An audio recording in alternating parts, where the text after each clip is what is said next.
Oh, I'm slipping. Oh! Ah! Ow!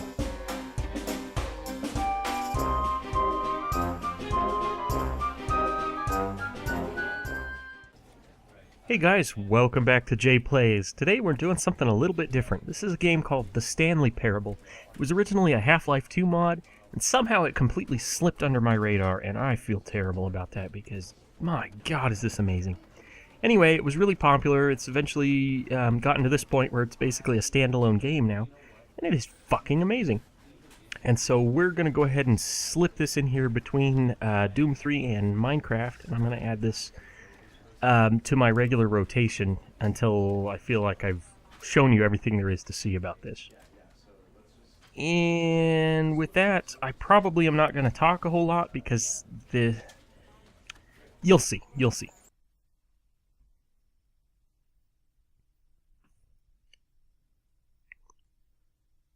So here we go. This is the story of a man named Stanley.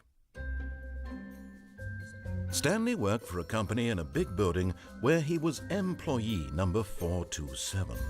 Employee number 427's job was simple. He sat at his desk in room 427 and he pushed buttons on a keyboard.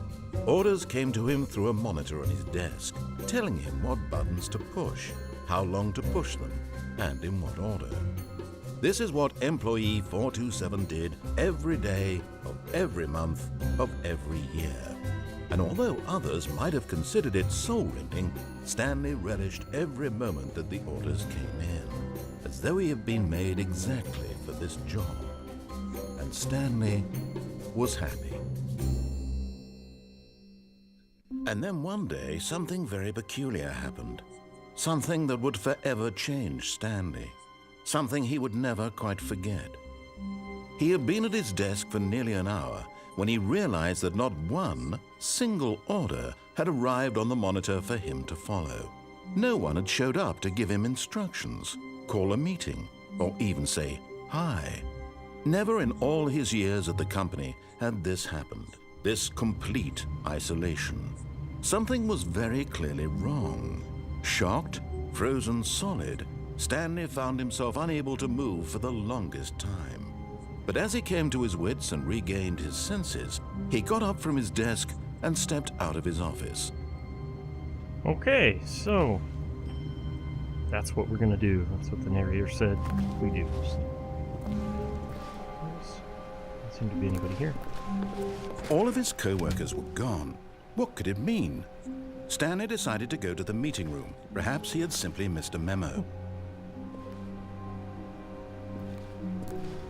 No matter how hard Stanley looked, he couldn't find a trace of his co-workers. This guy doesn't even have a computer. Just a pencil sharpener and a lamp. And those are old fucking computers too, my god. Okay, meeting room. There must be a meeting going on, right?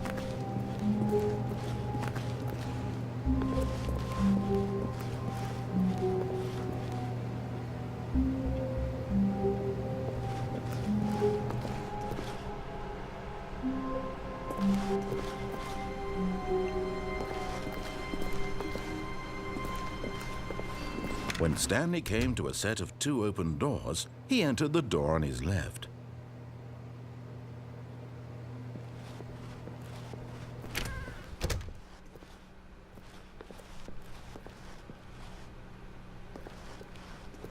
It's weird there would be a meeting and everybody would leave their stuff. Leave the computer on and all that shit. Yet there was not a single person here either. Feeling a wave of disbelief, Stanley decided to go up to his boss's office, hoping he might find an answer there.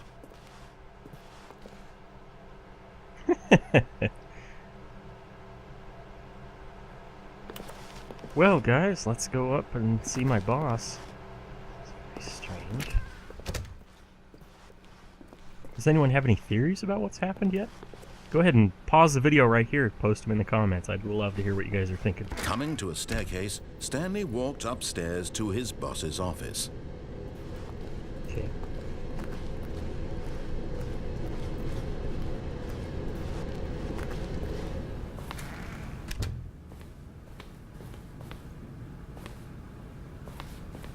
I have an appointment for, I'll just go on in. Stepping into his manager's office, Stanley was once again stunned to discover not an indication of any human life. Shocked, unraveled, Stanley wondered in disbelief who orchestrated this. What dark secret was being held from him? What he could not have known was that the keypad behind the boss's desk guarded the terrible truth that his boss had been keeping from him. And so the boss had assigned it an extra secret PIN number, 2845. 2845. But of course, Stanley couldn't possibly have known this.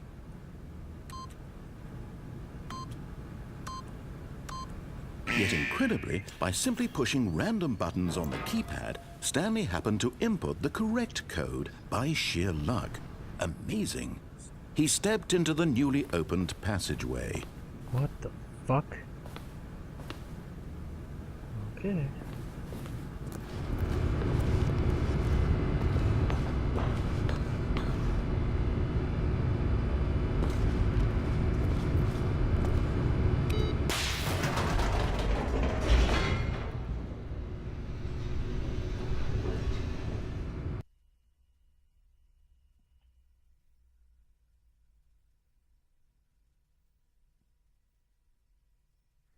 Descending deeper into the building, Stanley realized he felt a bit peculiar. It was a stirring of emotion in his chest, as though he felt more free to think for himself, to question the nature of his job. Why did he feel this now, when for years it had never occurred to him? This question would not go unanswered for long.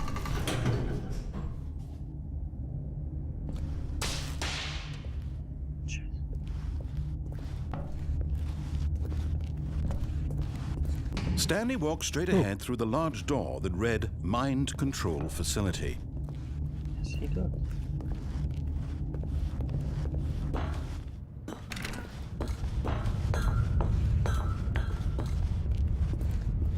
Big room. Can't see anything. Let's hit the lights. The lights rose on an enormous room packed with television screens. What horrible secret did this place hold? Stanley thought to himself. Did he have the strength to find out? Yes, he does. He better.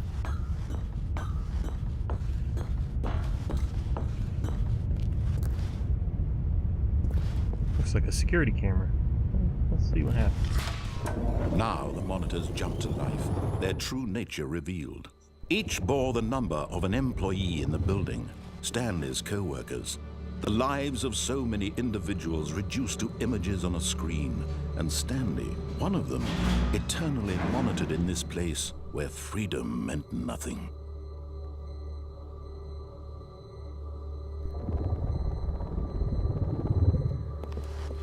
Well, that's wonderful.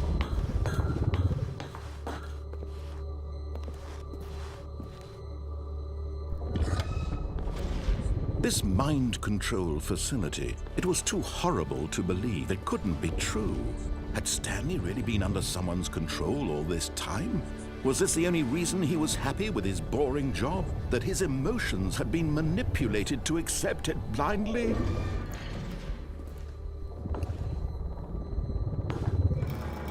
No, he refused to believe it. He couldn't accept it. His own life in someone else's control? Never! It was unthinkable, wasn't it? Was it even possible?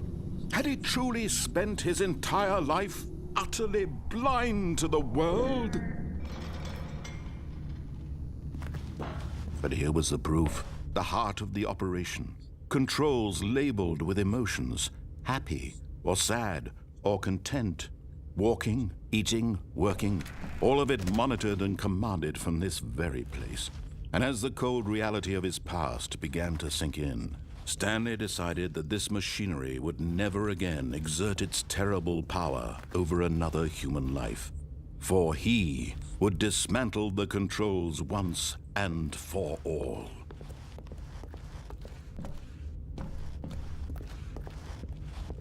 Ooh.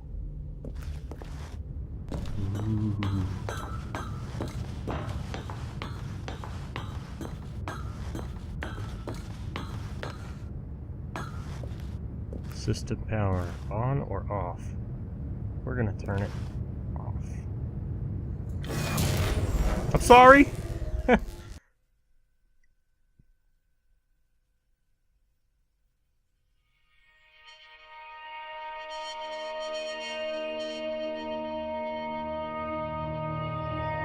Blackness and a rising chill of uncertainty. Was it over? Yes. He had won. He had defeated the machine, unshackled himself from someone else's command. Freedom was mere moments away. And yet, even as the immense door slowly opened, Stanley reflected on how many puzzles still lay unsolved. Where had his co-workers gone? How had he been freed from the machine's grasp? What other mysteries did this strange building hold? But as sunlight streamed into the chamber, he realized none of this mattered to him, for it was not knowledge or even power that he had been seeking, but happiness. Perhaps his goal had not been to understand, but to let go. No longer would anyone tell him where to go, what to do, or how to feel. Whatever life he lives, it will be his. And that was all he needed to know. It was perhaps the only thing worth knowing. Stanley stepped through the open door. Okay, guys. With this step out the open door, we bring this episode to a close, but I promise you, the end is never the end. Stanley felt the cool breeze upon his skin, the feeling of liberation, the immense possibility of the new path before him. This was exactly the way, right now, that things were meant to happen. And Stanley was happy.